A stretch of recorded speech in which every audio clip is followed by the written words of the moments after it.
Hey guys, I'm here in Colombia filming my first video of a series of videos that I'm going to be making from now on, documenting this trip. I thought it would be an interesting idea to share with you guys, show you how it looks like to travel for such a long time. So I want to share with you how do I travel from place to place, how do I manage to keep traveling, and what are the challenges that come with it.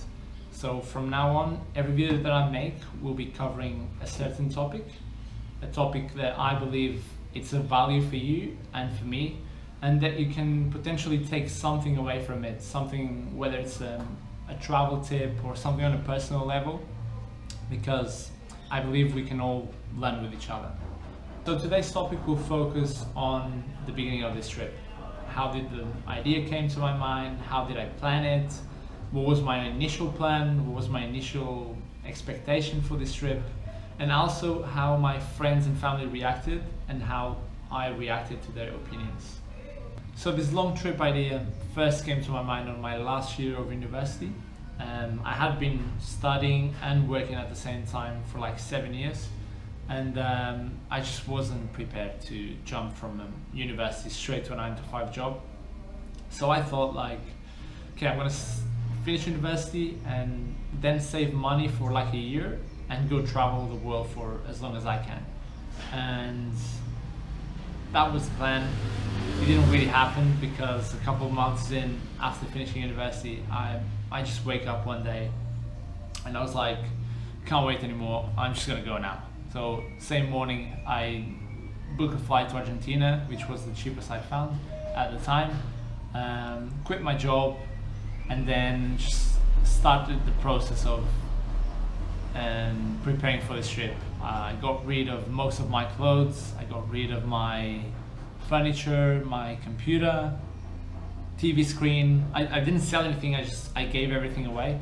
I think at that time I had this feeling that I didn't really need material things, and I still have it, to be honest.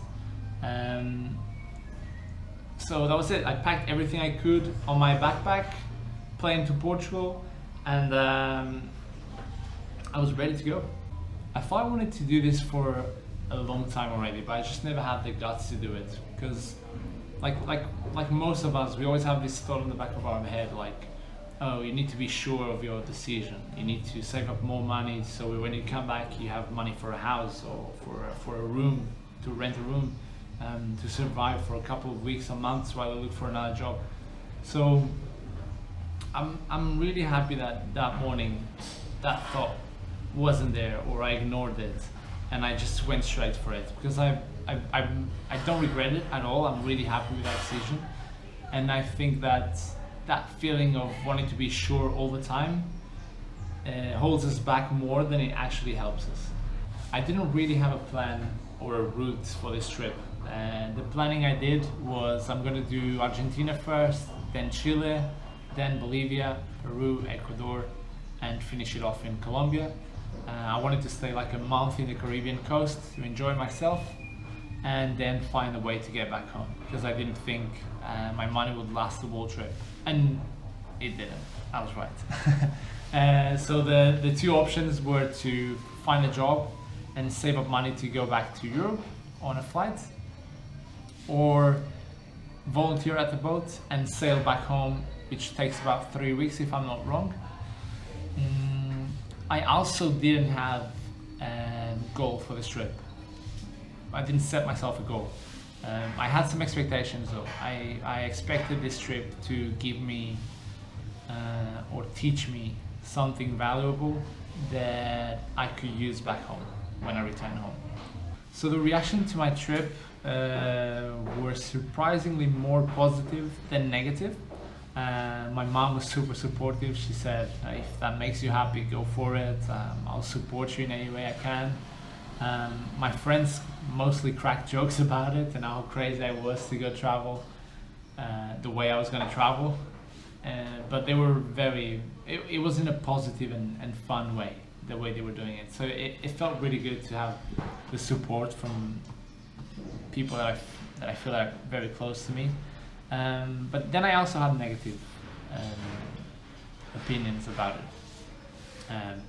Some people ask me, why would you go? now when you're 26, you should be looking for a job, preparing your career. You just finished university. If you don't go now, you're gonna miss out, and then it's gonna be really hard to get into the market. I understand where they come from, and they understand that the reality 15 years ago was probably that one, but things change, and I think now you don't need to follow this path. There's not only one path to achieve success, and these negative opinions have ever since been some inspiration for the hard times. So every time I go through a difficult period, I take it as a strength that makes me go through, and just think that I can prove these people that they're wrong, that you can go a different path and still win, still be successful. So yeah, it's been a year since I started traveling. I'm still alive, still healthy, definitely much wiser and with much more experience than a year ago, and I'm really excited for the coming months. I've got some exciting plans, and you'll know all about it in the next few videos. So yeah, any feedback is welcome. If there is anything you'd like me to talk about in the next videos, please let me know. I already have a few topics that I find really interesting. But yeah, that's pretty much it. Stay tuned, and I'll see you on the next videos.